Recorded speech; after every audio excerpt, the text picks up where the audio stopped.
Sigit dan Indah baru dikaruniai seorang anak setelah 5 tahun menjalani kehidupan pernikahan.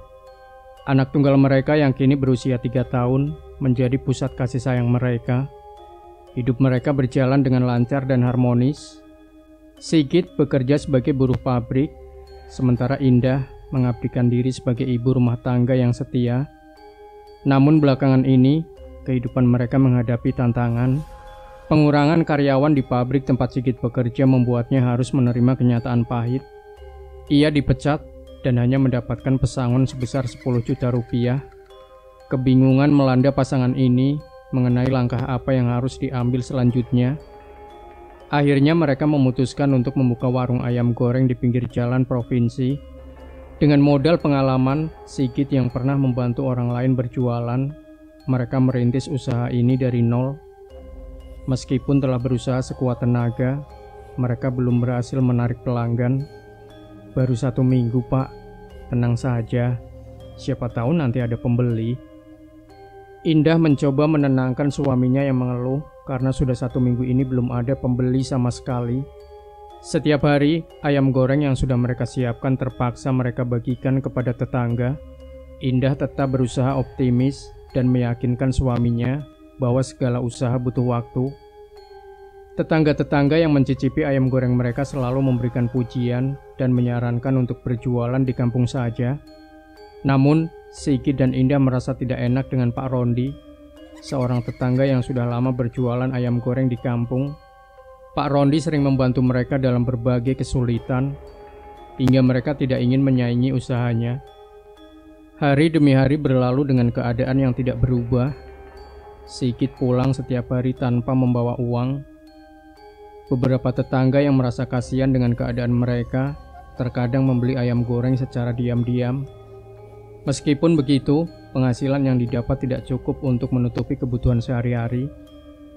Tabungan mereka semakin menipis dan Sigit mulai khawatir tidak mampu menghidupi anak dan istrinya. Pada suatu malam, Sigit mengajak Indah untuk berbicara serius. Ia berpikir untuk kembali bekerja dan menutup usaha warung ayam goreng ini. Namun Indah khawatir dengan kondisi kesehatan Sigit yang sering sakit-sakitan. Sigit terus merasa gelisah dan mondar-mandir di warung karena situasi yang semakin sulit. Indah berusaha menenangkan suaminya dan meminta untuk bersabar. Ia tidak ingin Sigit mengalami masalah kesehatan yang lebih parah. Mereka pun berusaha mencari cara lain agar usaha mereka bisa bertahan. Ketika pulang dari berjualan, Winda yang sering dititipkan ke neneknya menghampiri mereka dengan tangisan yang keras. Indah segera memeluk anaknya dan mencoba menenangkan dengan lembut.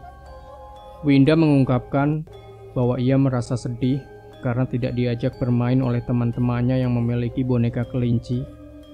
Indah dan Sigit merasa sedih karena keuangan mereka belum stabil, sehingga untuk membeli boneka saja harus berpikir berkali-kali. Namun, Indah berjanji pada Winda bahwa jika ada uang, mereka akan membelikannya boneka kelinci. Janji tersebut diikuti oleh senyuman kecil dari Winda yang melegakan hati kedua orang tuanya. Malam itu, Sigit tidak bisa tidur dengan nyenyak.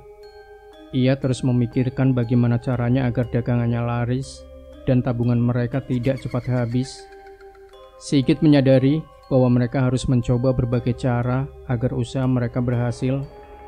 Indah setuju dan mendukung sepenuhnya. Esok harinya, Sigit dan Indah berjualan lagi dengan mengurangi porsi dagangannya. Namun, usaha mereka tetap tidak membuahkan hasil yang diharapkan. Mobil dan truk yang berlalu lalang hanya melihat sekilas tanpa mau berhenti.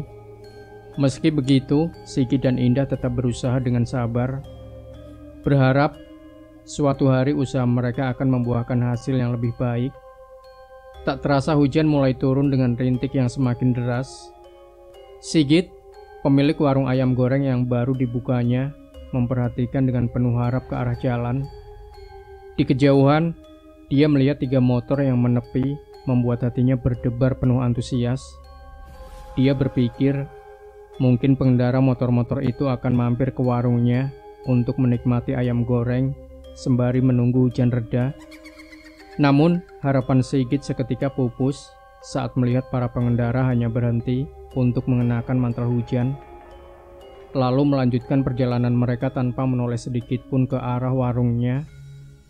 Setelah hujan reda, Sigit mengarahkan pandangannya ke seberang jalan dan melihat sebuah motor yang berjalan menuju warungnya. Dengan penuh harapan, dia menatap motor tersebut, membayangkan bahwa ini mungkin adalah pelanggan pertamanya. Ketika motor itu akhirnya berhenti dan parkir di depan warungnya, Sigit merasakan kegembiraan yang luar biasa. Dia segera memanggil istrinya, Indah, untuk bersiap-siap menyambut pelanggan. "Sepertinya dia akan menjadi pelanggan pertama kita, Bu," kata Sigit dengan nada penuh kegirangan. Indah tersenyum dan memberikan saran agar menyambut tamu tersebut dengan baik. Sigit berdiri di samping pintu masuk warung, siap menyambut tamu yang ternyata adalah Hari, teman kerjanya di pabrik yang juga mengalami nasib yang sama, terkena pemecatan. Betapa terkejutnya Sigit saat melihat Hari. Dia segera memeluk temannya itu dengan penuh kehangatan. Hari, yang juga tampak senang melihat Sigit, menanyakan kabarnya. Sigit hanya bisa tersenyum kecut sambil menjelaskan bahwa kondisinya saat ini bisa dilihat dari warung yang baru saja dibukanya. Hari memuji keberanian Sigit dalam membuka warung ayam goreng sebesar ini, apalagi dengan lokasi yang strategis di pinggir jalan provinsi, yang tentu memerlukan biaya sewa yang tidak sedikit. Meskipun begitu, Sigit hanya bisa mendengus sedih ketika menjelaskan bahwa sejak warung ini dibuka, belum ada satupun pembeli kecuali Hari. Hari terkejut mendengar hal itu dan mencoba memberikan semangat kepada Sigit. Sambil berjalan menuju salah satu kursi yang ditunjuk Sigit, Hari mulai berbicara tentang betapa sulitnya membuka warung makan di masa-masa awal, terutama tanpa menggunakan cara-cara tertentu seperti pesugihan. Indah datang membawa 2 gelas es teh yang segera dibantu oleh Sigit untuk meletakkannya di meja. Mereka semua duduk, dan pembicaraan tentang pesugihan pun semakin dalam. Hari menjelaskan bahwa tidak semua pesugihan meminta tumbal keluarga. Ada juga yang hanya meminta hewan seperti kambing. Penjelasan Hari membuat Sigit dan Indah saling melirik, tampak tertarik, namun juga ragu dengan ide tersebut. Sigit terus mendengarkan dengan seksama, masih menimbang-nimbang tawaran Hari yang menjanjikan bahwa dia tidak perlu membayar apapun untuk bantuan tersebut. Hari bahkan menekankan bahwa mereka sudah seperti saudara sendiri dan dia akan membantu Sigit sampai dagangannya laris. Indah yang melihat kondisi keuangan mereka yang semakin menipis langsung mengangguk memberikan persetujuan tanpa berpikir panjang. Dengan perasaan campur aduk, Sigit kembali melirik Indah yang memberikan anggukan yakin. "Tapi kamu bisa menjaminkan kalau pesugihan ini tidak meminta tumbal keluarga?" Sigit masih tampak ragu. Pikirannya masih menimbang-nimbang tawaran dari Hari. Hari dengan penuh keyakinan mengacungkan 2 jarinya, seolah bersumpah atas jaminannya. Sigit yang awalnya tampak ragu, mengangguk perlahan, mencoba meyakinkan dirinya sendiri. Sementara itu, aroma harum ayam goreng yang sedang dimasak semakin memenuhi udara. Indah dengan cekatan menuju gerobak dan menyajikan ayam goreng yang sudah matang ke dalam mangkok. Sigit yang masih sibuk menikmati es tehnya belum memberikan tanggapan lebih lanjut. Setelah mendengar nama dukun yang disarankan Hari, Sigit semakin antusias dan ingin tahu kapan mereka akan ke sana. Hari dengan tenang setelah menyeruput minumannya mengusulkan agar mereka pergi keesokan harinya. Sigit yang masih bingung mencari tempat untuk janjian, mengusulkan agar mereka bertemu di tempat ini lagi, merasa nyaman dan familiar dengan suasananya. Hari pun setuju dengan usul Sigit. Tak lama kemudian, Indah datang membawa 2 piring ayam goreng yang masih mengepul. Hari penuh rasa terima kasih mulai menikmati hidangan tersebut. Ia terkejut dengan rasa ayam goreng milik Sigit yang ternyata sangat lezat. Merasa dugaan awalnya benar bahwa ayam goreng ini tergolong sangat enak. Ia merasa sayang jika tidak banyak orang yang tahu dan mencicipi kelezatan tersebut dan memberikan pujian kepada Sigit. Sigit merasa bangga, namun canggung dengan pujian tersebut. Dan Indah yang berdiri di dekat mereka mencoba berbasa-basi. Setelah selesai makan, Hari menyalakan rokoknya dan masih ingin mengobrol dengan Sigit. Sementara itu, Indah membereskan piring bekas makanan mereka, dan Hari berterima kasih atas pelayanan yang diberikan Sigit. Yang masih penasaran, bertanya mengapa Hari bisa mampir ke warung ini. Hari bercerita panjang lebar tentang bagaimana ia sering lewat jalan ini, dan setelah beberapa kali lewat, ia akhirnya memutuskan untuk mampir dan memastikan apakah ini warung milik Sigit yang dikenalnya. Setelah tanya habis, Hari pamit karena harus balik ke warung makanannya.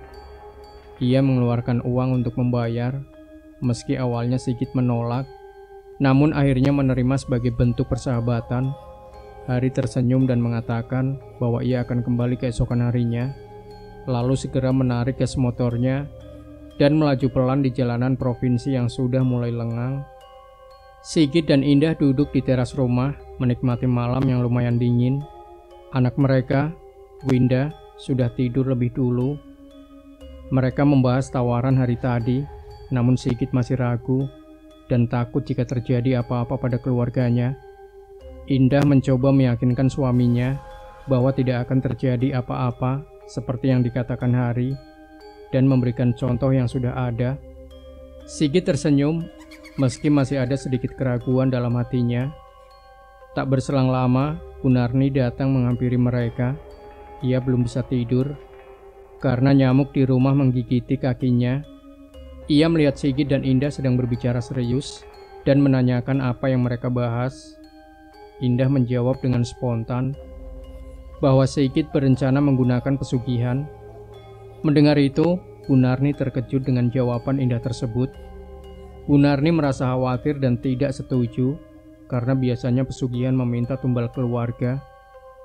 Sigit mencoba meyakinkan ibu mertuanya bahwa pesugihan ini hanya meminta tumbal hewan seperti kambing, bukan manusia. Gunarni masih meragukan dan merasa tidak percaya, mengingat pengalaman bahwa pesugihan biasanya menipu. Indah ikut mencoba meyakinkan Gunarni bahwa temannya Sigit yang menggunakan pesugihan ini baik-baik saja, begitu pula dengan keluarganya. Namun, Gunarni masih meragukan dan merasa ada sesuatu yang tidak beres. Kamu sudah lihat dan mengecek semuanya. Memang awalnya hewan, tapi lama-kelamaan keluarga yang ditumbalkan. Sahut Gunarni mendengus kesal.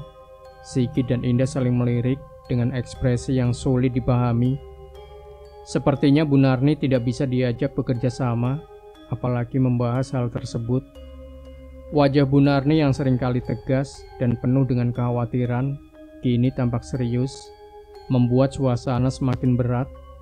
Tidak ingin memperdebatkan hal yang tampaknya hanya akan berujung pada perpecahan, keheningan yang meliputi mereka terasa semakin pekat, hingga akhirnya Gunarni membuka suara dengan nada yang mendalam. Ibu pernah menemui beberapa orang yang melakukan pesugihan. Hidup mereka semuanya berakhir tragis. Ada yang anaknya mati, istrinya mati, dan bahkan dia sendiri yang mati. Ujar Gunarni menyibak keheningan di antara mereka dengan cerita pesugihan. Namun, Sigit merasa pesugihan yang mereka bicarakan berbeda. Ia mencoba meyakinkan mertuanya bahwa pesugihan ini menggunakan hewan sebagai tumbalnya, bukan manusia. Sigit berharap ini akan mengurangi kekhawatiran mertuanya itu.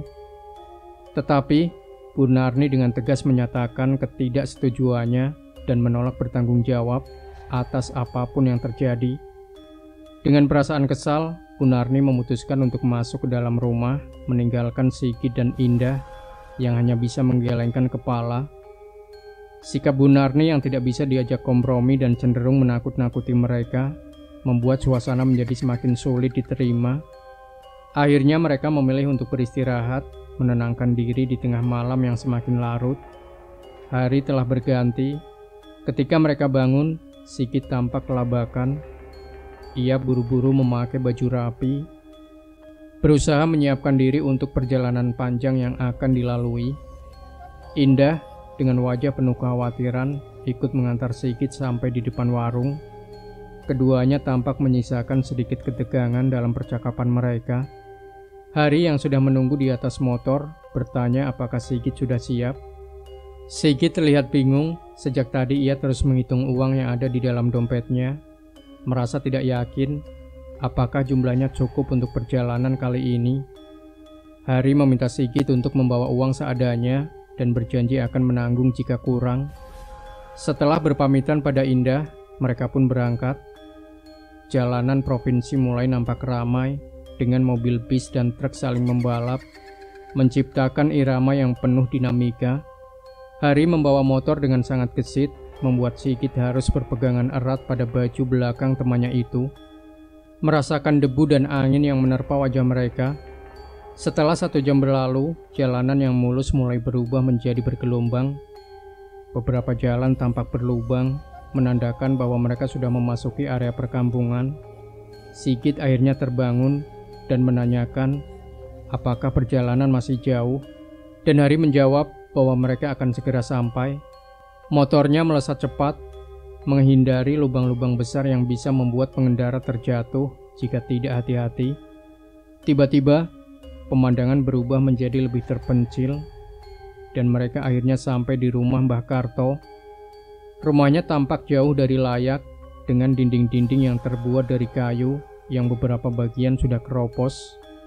Sigit mengamati sekitar, mengerutkan dahinya.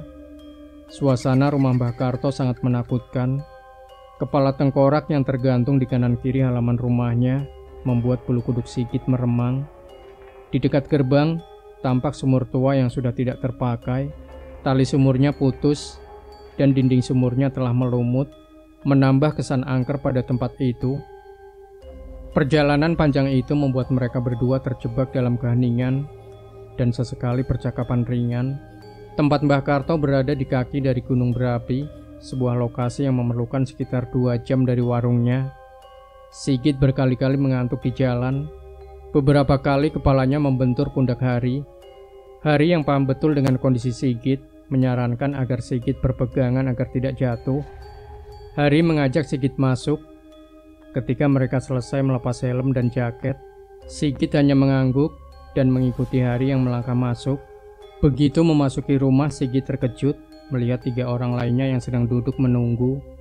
Ia merasa takjub sekaligus heran dengan antrian yang ada. Dan Sigit merasa penasaran melihat keramaian di rumah Mbah Karto. Hari menjelaskan bahwa Mbah Karto terkenal karena tidak pernah gagal. Dan hal ini semakin membuat Sigit yakin, meskipun perasaan takut dan ragu masih menghantui benaknya. Hari dan Sigit sudah hampir setengah jam duduk dalam antrian yang panjang, menunggu gilirannya. Akhirnya tiba saatnya ia dipanggil. Dengan perasaan campur aduk antara gugup dan penasaran, Sigit melangkah masuk ke dalam ruangan bersama Hari yang menemani. Begitu memasuki ruangan tersebut, aroma kemenyan yang kuat dan wangi melati segera menyambut mereka, membuat suasana terasa semakin mistis dan penuh misteri. Pandangan Sigit tertuju pada sosok tua yang duduk di depan mereka, Mbah Karto. Wajahnya yang tirus dipenuhi urat-urat yang menonjol di keningnya, memberikan kesan bahwa ia adalah seseorang yang telah melalui banyak pengalaman hidup. Rambutnya yang gondrong berwarna putih dan janggutnya yang panjang dengan pakaian hitam yang dikenakannya, serta belangkon yang terikat di kepalanya, memperkuat aura keangkeran yang memancar dari dirinya. Hari kemudian mengajak Sigit untuk duduk di hadapan sebuah loyang besar berwarna kuning yang diletakkan di tengah ruangan. Di kedua sisi loyang tersebut terdapat kemenyan yang terus membakar, mengeluarkan asap tipis yang melayang-layang di udara. Sigit duduk dengan perasaan semakin gelisah. Sementara Hari memulai pembicaraan dengan Mbah Karto. Hari memperkenalkan Sigit kepada Mbah Karto dengan hati-hati, mencoba memastikan bahwa perkenalan ini berjalan lancar. Mbah Karto sambil terus mengelus-elus janggut panjangnya, mengangguk-angguk pelan. Meski terlihat santai, matanya yang tajam memperhatikan setiap gerak-gerik Sigit. Sigit yang merasa semakin gugup, mencoba untuk mengulurkan tangannya sebagai tanda penghormatan. Namun, Hari dengan cepat menangkis tangannya, mengingatkan bahwa Mbah Karto tidak suka bersalaman. Sigit mengerti dan segera menarik kembali tangannya, merasa sedikit malu. namun berusaha tetap tenang. Mbah Karto kemudian menanyakan tujuan kedatangan Sigit. Pertanyaan sederhana itu membuat Sigit merasa kikuk. Berbagai pikiran berkecamuk di benaknya, membuatnya sulit untuk mengutarakan keinginannya. Melihat Sigit yang kebingungan, Hari segera mengambil alih pembicaraan, menjelaskan bahwa tujuan Sigit datang adalah sama seperti dirinya dahulu. Mbah Karto yang mendengar penjelasan Hari hanya mengangguk pelan. Ia menatap Sigit dengan tatapan yang sulit ditebak, seakan mencoba membaca pikiran dan niatnya. Setelah beberapa saat, Mbah Karto mulai melakukan ritual. Ia mengambil dupa dan menyalakan kemenyan, membiarkan asap menyebar ke seluruh ruangan. Kemudian, ia mengambil beberapa kantong bunga melati dan memasukkannya ke dalam loyang yang berisi air. Sigit menelan ludah berkali-kali, merasa semakin tegang melihat ritual yang sedang berlangsung di depannya.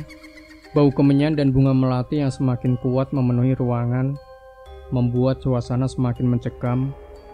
Mbah Karto kemudian bertanya pada Sigit tentang persiapan, terutama mengenai uang yang harus disediakan untuk proses ritual dan pembelian kambing.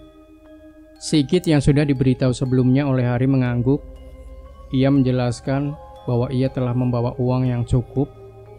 Dengan hati-hati Sigit mengeluarkan kantong plastik hitam dari saku celananya dan mengambil uang sejumlah yang diminta oleh Mbah Karto. Uang tersebut kemudian ia serahkan kepada Mbah Karto yang menerimanya dengan anggukan kecil. Setelah menerima uang, Mbah Karto mengambil segelas air dari loyang dan meminta Sigit untuk maju. Hari yang sudah paham dengan proses ritual ini segera bergeser ke belakang, memberi ruang bagi Sigit. Dengan agak ragu Sigit maju ke depan. Mbah Karto menyuruhnya untuk mengulurkan kedua tangan. Tanpa peringatan, Mbah Karto menyiramkan air dari loyang ke tangan Sigit. Air tersebut terasa sangat dingin, membuat tubuh Sigit merinding meski tidak ada es batu. Dinginnya air tersebut terasa menusuk hingga ke tulang. Mbah Karto kemudian melanjutkan ritual dengan melemparkan bunga melati ke arah Sigit. Bunga-bunga tersebut jatuh berhamburan di seluruh tubuh Sigit, membuatnya terkejut dan secara refleks menutup mata. Setelah ritual tersebut selesai, Mbah Karto mengajak mereka keluar ruangan untuk melanjutkan ritual penyembelihan kambing di bukit yang terletak di belakang rumah. Mereka berjalan keluar mengikuti langkah Mbah Karto yang memimpin jalan. Di belakang rumah terdapat sebuah bukit yang dipenuhi dengan pohon beringin besar. Suasana di sana terasa semakin angker dengan adanya suara burung gagak yang bersahutan, membuat bulu kuduk Sigit berdiri. Ia merasa semakin tegang, namun tetap mengikuti langkah Mbah Karto dengan tekad untuk menyelesaikan ritual ini. Ketika tiba di puncak bukit, Sigit mendengar suara auman yang begitu keras dan menakutkan. Refleks, ia memeluk tangan Hari dengan erat. Hari pun memelototi Sigit dengan tajam, membuat Sigit meminta maaf dengan suara yang agak gemetar. Sejak dari bawah bukit tadi, Mbah Karto membawa seekor kambing. Kambing itu akan dijadikan persembahan sebagai bagian dari ritual yang mereka jalani. Dan kemudian Mbah Karto menatap tajam ke arah Sigit. Ia mengangkat pisau tajam dan mengarahkan ke leher kambing. Sigit yang merasa cemas hanya bisa memandang tanpa berkata apa-apa. Mbah Karto dengan suara berat mengatakan bahwa jika Sigit ingin semua ini berhasil, ia harus rela mengorbankan kambing tersebut. Tanpa ragu, Sigit menjawab dengan tegas bahwa ia rela. Mendengar hal itu, Mbah Karto langsung menggorok leher kambing tersebut. Kambing itu menjerit kesakitan dan darah segar mengalir deras dari lukanya. Mbah Karto kemudian meminta Sigit untuk mendekat, menatapnya dengan pandangan yang dalam dan penuh makna. Sigit melangkah maju hingga jaraknya dengan kambing yang berjarak hanya tinggal satu langkah. Mbah Karto mengarahkan darah kambing yang masih hangat ke arah Sigit, memerintahkannya untuk membasuh tangannya dengan darah tersebut. Ia menegaskan agar darah itu tidak dibersihkan sampai mereka kembali ke rumah.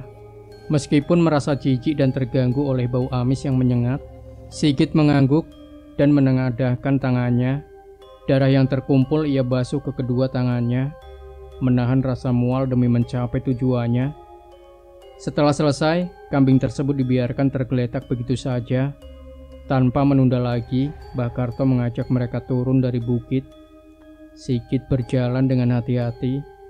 Kedua tangannya diangkat agar darah tidak mengenai pakaian atau celananya. Setibanya di ruangan Mbah Karto, Sigit diminta untuk membasuh tangannya dengan air yang ada di dalam loyang. Tanpa banyak bicara, Sigit menurut dan membersihkan tangannya hingga bersih. Mbah Karto menyatakan bahwa semua sudah selesai dan mereka boleh pulang. Hari mengucapkan terima kasih sambil tersenyum, sementara Mbah Karto hanya mengangguk. Tangannya yang tua mengelus jenggot putihnya dengan perlahan. Singkat ceritanya, ketika Hari dan Sigit tiba di warung, Indah yang sedari tadi menunggu dengan gelisah langsung berdiri dan menghampiri mereka dengan wajah penuh harap. Ia sangat antusias mengetahui perkembangan dari ritual tersebut. Dengan segera, Sigit meyakinkan Indah bahwa semua sudah selesai. Ia menceritakan bahwa tumbal yang diminta adalah hewan kurban, dan ia sendiri yang melakukannya serta menyaksikannya. Hari kemudian dipersilakan duduk, dan Indah dengan sigap menyiapkan ayam goreng seperti biasa. Sigit yang kehausan segera membuat minuman sekaligus membuatkan minuman untuk Hari. Ayam goreng dan es teh yang disuguhkan Indah disambut dengan ucapan terima kasih berkali-kali dari Hari. Ia merasa tidak enak karena selalu diberi hidangan lezat tersebut. Di sela-sela makan, Sigit tidak bisa menahan rasa penasarannya dan bertanya kepada Hari berapa lama waktu yang dibutuhkan hingga pesugihan ini mulai bekerja. Hari dengan penuh keyakinan menjawab bahwa paling lama besok warung mereka akan mulai ramai. Hari sendiri mengaku bahwa usahanya langsung ramai sehari setelah melakukan ritual yang sama. Mendengar hal itu, Sigit tidak bisa menyembunyikan rasa tidak sabarnya. Ia mengusap kedua telapak tangannya dengan penuh harap, membayangkan warungnya yang sepi akan segera dipenuhi pembeli. Hari tersenyum menenangkan, meyakinkan Sigit bahwa semua akan berjalan sesuai rencana. Setelah selesai makan, Hari berpamitan untuk pulang. Sama seperti kemarin, ia juga membayar ayam goreng dan es teh yang disuguhkan oleh Indah. Keesokan harinya, apa yang dikatakan Hari terbukti benar. Warung ayam goreng milik Sigit tiba-tiba saja dipenuhi oleh pembeli. Sigit dan Indah tidak menyangka akan seramai ini. Mereka sampai kewalahan melayani para pelanggan yang datang silih berganti. Sigit yang merasa sangat gembira menyampaikan pesanan dengan penuh semangat. Musik di warung sengaja ia keraskan untuk menambah semarak suasana. Sigit bergerak dengan gesit, memastikan pembeli tidak terlalu lama menunggu. Ia sesekali melirik ke arah para pelanggan, ingin melihat ekspresi mereka saat menikmati ayam goreng buatannya. Sigit merasa sangat bahagia melihat warungnya begitu ramai. Hal ini jauh dari dugaannya. Indah pun merasakan kegembiraan yang sama. Keduanya bekerja keras, tapi hati mereka penuh dengan rasa syukur dan kebahagiaan. Warung yang dulu sepi, kini dipenuhi para pelanggan yang menikmati hidangan mereka. Wajah para pembeli tampak begitu menikmati hidangan. Bahkan beberapa di antaranya terlihat makan sambil memejamkan mata, seolah meresapi setiap suapan yang masuk ke mulut mereka. Mungkin karena begitu lezatnya ayam goreng yang mereka santap, sehingga mampu memberikan kepuasan yang mendalam. Seorang pembeli yang hendak membayar pesanannya, memuji kelezatan ayam goreng Sigit dengan penuh kekaguman. Ia merasa heran, mengapa tidak pernah mampir sebelumnya. Pujian itu membuat Sigit tersenyum lebar, merasa bangga dan senang atas apresiasi yang diterimanya. Mendengar pembeli mengatakan bahwa mereka akan menjadi pelanggan setia, menambah semangat Sigit dalam menjalankan usahanya. Kebahagiaan Sigit semakin bertambah ketika dia mendapatkan pujian dari pelanggan. Ia merasa terima kasih yang sebesar-besarnya harus disampaikan kepada Hari yang telah membantu membuat warungnya seramai ini. Sigit dan Indah yang biasanya menutup warung pukul 9 malam, kini harus menutup lebih awal karena dagangannya habis tanpa tersisa. Mereka bahkan sudah menutup warung sejak pukul 4 sore, sesuatu yang sebelumnya tidak pernah mereka bayangkan. Gunarni tentu saja merasa terkejut dengan perubahan yang terjadi pada warung mereka. Sigit dengan wajah penuh kebanggaan menunjukkan sekantong plastik berisi uang kepada istrinya. Dia mengingatkan Bu Narni tentang pesugihan yang tidak memerlukan tumbal keluarga, sesuatu yang sebelumnya selalu menjadi perdebatan di antara mereka. Namun, Bu Narni memilih untuk tidak menanggapi dan meninggalkan ruang tamu menuju dapur. Dia merasa enggan untuk berdebat lagi tentang pesugihan pada malam itu. Hari itu juga, Sigit dan Indah akhirnya bisa memenuhi janji mereka kepada Winda dengan membelikan boneka kelinci yang diinginkan putri mereka. Minggu berlalu dengan cepat dan modal Sigit kembali dalam waktu singkat. Semua masalah keuangan yang sempat membengkak kini teratasi, bahkan mereka mendapatkan lebih banyak keuntungan. Kebahagiaan terpancar dari wajah Sigit dan Indah. Mereka merasa senang karena akhirnya bisa membeli apa saja yang mereka inginkan. Indah dengan penuh semangat menawarkan kepada Bu Narni untuk membeli apa saja yang diinginkan. Mengingat Sigit kini memiliki cukup uang, namun Bu Narni menggelengkan kepala, menolak tawaran tersebut karena masih diliputi rasa takut. Selama kalian masih menggunakan cara ini, ibu selalu cemas dan khawatir setiap saat. Bahkan ibu sering mimpi buruk, kata Bu Narni sambil menggenggam gelas yang berisi air putih hangat. Indah mencoba menenangkan Bu Narni, meyakinkannya bahwa semuanya akan baik-baik saja.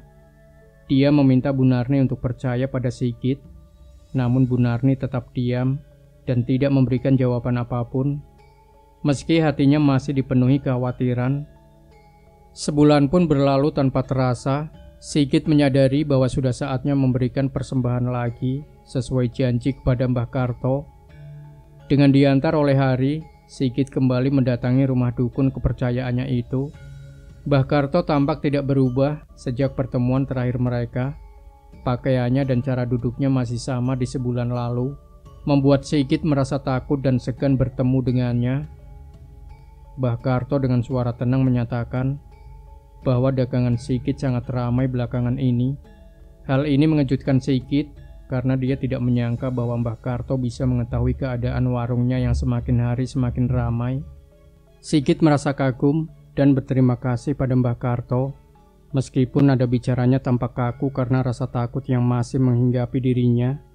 Mbah Karto kemudian memulai ritual seperti yang dilakukan bulan lalu. Sigit dengan setia mengikuti semua perintah dan instruksi Mbah Karto, bahkan terkadang dia berinisiatif sendiri tanpa harus disuruh, karena sudah hafal dengan langkah-langkah yang harus dilakukan. Setelah ritual selesai, Mbah Karto tanpa basa-basi menyampaikan syarat bulan ini, 2 ekor kambing dan uang sebesar 2 juta rupiah untuk ritual berikutnya. Sigit dengan mantap menyatakan kesanggupannya.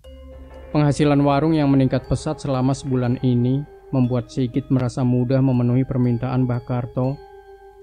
Bahkan dia sudah siap jika diminta lebih dari itu.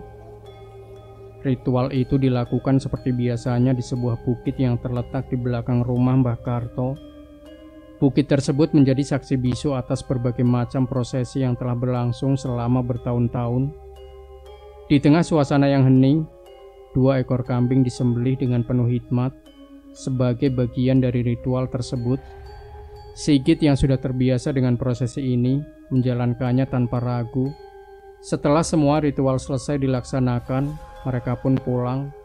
Dalam perjalanan pulang yang terasa panjang, Hari dan Sigit terlibat dalam percakapan yang akrab mengenai usaha mereka. Selama perjalanan itu, Hari dengan penuh semangat membahas tentang keberhasilan yang telah diraih Sigit berkat pesugihan Mbah Karto. Hari mengingatkan Sigit bagaimana dalam waktu singkat keuntungan yang didapat sudah melimpah.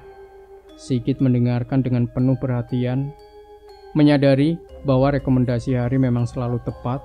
Sambil tertawa, Hari mengingatkan Sigit tentang betapa cepatnya hasil dari pesugihan ini terlihat. Sigit yang merasa senang menepuk pundak Hari sebagai ungkapan terima kasih. Percakapan mereka terus mengalir dengan lancar, membahas berbagai strategi untuk mengelola usaha yang semakin berkembang.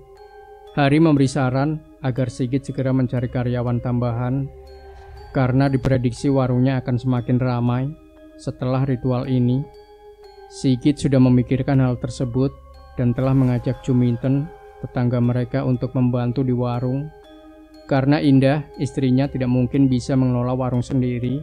Sigit menjelaskan kepada Hari bahwa Indah memang membutuhkan bantuan, terutama mengingat lonjakan pembeli yang terjadi akhir-akhir ini. Hari dengan bijak menyarankan agar Sigit mempertimbangkan untuk menambah lebih dari 1 karyawan, karena pembeli diperkirakan akan meningkat 2 kali lipat. Hari bahkan mengusulkan agar Sigit menaikkan harga sedikit, karena menurutnya pembeli tidak akan keberatan dan tetap akan datang. Saran dari Hari ternyata sangat tepat. Pada bulan kedua setelah menggunakan pesugihan, jumlah pembeli di warung Sigit meningkat drastis. Pembeli seringkali harus antri karena tidak ada tempat duduk yang cukup. Beberapa bahkan rela makan di pinggir jalan di antara lalu lalang kendaraan yang melintasi jalan provinsi itu. Sigit dan Indah bekerja keras, pulang larut malam karena dagangan mereka selalu habis terjual. Keuntungan yang didapat jauh lebih besar dari sebelumnya, memungkinkan mereka untuk memenuhi berbagai keinginan Winda, anak mereka. Namun, Gunarni, ibu mertua Sigit, tetap menolak menerima apapun yang berasal dari uang pesugihan. Meskipun Sigit sudah berusaha meyakinkannya bahwa keluarga mereka tetap sehat dan tidak ada yang terkena dampak buruk seperti yang dikhawatirkan. Pada suatu malam, hujan turun dengan sangat deras. Biasanya rumah mereka akan terasa dingin saat hujan, tetapi malam itu, suasana mendadak menjadi gerah. Kipas angin besar yang baru saja dibeli tidak mampu mengurangi panas yang dirasakan. Sigit dan Indah terpaksa keluar ke teras rumah di tengah malam untuk mencari udara segar. Indah merasa tidak nyaman dan mengeluh tentang suhu yang panas di dalam rumah. Sigit yang juga merasakan hal yang sama, mencoba memberikan jawaban seadanya, bahwa mungkin rumah mereka perlu direnovasi karena beberapa bagian sudah mulai rusak. Pesugihan yang mereka jalani kini sudah memasuki bulan kelima. Usaha warung ayam goreng yang mereka kelola semakin berkembang. Warung yang awalnya sederhana kini telah mengalami perluasan dan jumlah karyawan pun bertambah. Sigit bahkan mulai menerapkan sistem baru dengan adanya buku menu, sehingga pembeli bisa memesan makanan sesuai nomor antrian. Semua perubahan ini menandakan keberhasilan usaha mereka, meskipun ada harga yang harus dibayar. Seperti biasanya, Sigit menjalankan kewajiban dengan setia. Setiap bulan, ia harus menyetor hewan kepada Mbah Karto. Dan pada bulan kelima ini, Mbah Karto meminta seekor sapi. Sigit tidak mengalami kesulitan dalam memenuhi permintaan tersebut, karena keuntungan yang ia peroleh dari usaha dagangnya telah cukup untuk membeli sapi dengan mudah. Ia merasa bangga dan tenang karena mampu memenuhi permintaan Mbah Karto tanpa hambatan. Namun, malam itu terjadi sesuatu yang mengguncang ketenangan hidupnya. Setelah selesai berjualan, Sigit mendapati anaknya Winda dalam keadaan menggigil dan kejang-kejang. Tubuh anaknya terasa panas membara dan matanya terlihat putih. Suatu pemandangan yang membuat hatinya tersayat. Indah, istrinya yang pertama kali melihat kondisi Winda, segera berlari menghampiri suaminya dengan hati penuh kepanikan. Sigit yang juga terkejut dan cemas segera membopong Winda dan memutuskan untuk membawanya ke rumah sakit. Dengan langkah cepat mereka keluar rumah dan membuat orang-orang kampung ikut cemas melihat keadaan itu. Salah satu tetangga yang memiliki mobil berbaik hati meminjamkan kendaraannya sehingga mereka bisa segera membawa Winda ke rumah sakit terdekat. Perjalanan itu terasa panjang dan mencekam bagi Sigit dan Indah, penuh dengan doa dan harapan agar anak mereka bisa segera mendapatkan pertolongan. Setibanya di rumah sakit, Winda langsung mendapatkan perawatan intensif. Para perawat dan dokter bekerja dengan sigap, saling bahu-membahu melakukan tindakan medis terbaik yang mereka bisa. Selama hampir 1 jam, Winda dirawat di unit gawat darurat. Dokter Andi yang bertugas malam itu melakukan berbagai pemeriksaan dan uji laboratorium. Namun, hasilnya mengejutkan. Tidak ditemukan penyakit apapun di tubuh Winda. Dokter Andi hanya bisa menyimpulkan bahwa mungkin Winda hanya kelelahan dan mereka telah memberikan obat penurun panas serta vitamin. Penjelasan dokter itu membuat Sigit dan Indah terkejut dan bingung. Mereka tidak bisa memahami bagaimana mungkin anak mereka bisa kejang-kejang dan matanya terlihat putih jika tidak ada penyakit apapun. Meski begitu, mereka memutuskan untuk membawa pulang Winda seperti saran dokter. Namun, tak lama setelah sampai di rumah, Winda kembali mengalami kejang-kejang. Keadaan ini membuat Sigit berpikir keras. Dalam keputusasaan, ia teringat pada Mbah Karto. Dengan penuh keyakinan, ia berkata kepada Indah bahwa Mbah Karto pasti bisa membantu mengobati Winda. Indah, meskipun cemas, memilih untuk percaya pada suaminya. Mereka segera bergegas menuju rumah Mbah Karto dengan harapan besar.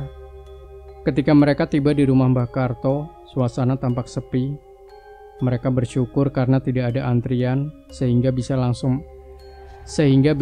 masuk dan menjelaskan situasi kepada Mbah Karto. Sigit menjelaskan dengan rinci apa yang telah terjadi pada anaknya. Mbah Karto hanya mengangguk sambil mulai membaca mantra dengan mata terpejam. Indah yang baru pertama kali melihat hal itu merasa sedikit takut. Namun Sigit menenangkannya dan meminta agar tetap tenang. Indah mengangguk dengan penuh pengertian. Setelah beberapa saat, Mbah Karto menyampaikan, "Sepertinya anakmu ini diminta sama Sang Bahu Rekso yang memberimu kekayaan." Perkataan Mbah Karto membuat Sigit melotot karena terkejut. Ia tidak percaya bahwa Sang Bahu Rekso yang sebelumnya hanya meminta tumbal hewan, kini menginginkan anaknya. Sigit merasa marah dan bingung. Ia mengingat bagaimana Mbah Karto dulu mengatakan bahwa hanya hewan yang akan dijadikan tumbal. Mbah Karto dengan tenang menanggapi kemarahan Sigit. Ia menjelaskan bahwa ini adalah konsekuensi dari perjanjian dengan Sang Bahu Rekso. Mereka yang telah memberi kekayaan bisa meminta apa saja dan mereka harus menuruti. Namun, penjelasan ini tidak membuat Sigit tenang. Ia merasa tidak bisa menerima kenyataan tersebut dan mengancam akan melaporkan hal ini kepada polisi jika Mbah Karto tidak menyembuhkan anaknya. Reaksi Sigit yang penuh emosi membuat Mbah Karto memanggil ajutannya, seorang pria bertubuh kekar, untuk mengusir Sigit dan keluarganya dari rumahnya. Sigit dan Indah terpaksa membawa pulang Winda dengan hati yang hancur. Setiba di rumah, Sigit tidak menyerah. Ia mencari bantuan dari berbagai kiai dengan harapan menemukan jalan menyembuhkan untuk anaknya. Namun usaha itu tampak sia-sia. Banyak kiai yang mengatakan bahwa semuanya sudah terlambat. Selama 7 hari Winda berjuang melawan sakitnya, namun akhirnya ia meninggal dunia. Kepergiannya meninggalkan luka mendalam bagi Sigit dan Indah. Mereka merasa sangat terpukul, seolah dihantam ribuan palu besar. Penyesalan mendalam juga menghinggapi mereka karena tidak mendengarkan nasihat dari Bu Narni sebelumnya. Rasa kehilangan dan penyesalan itu menjadi bayangan kelam yang selalu menghantui mereka sepanjang hidup.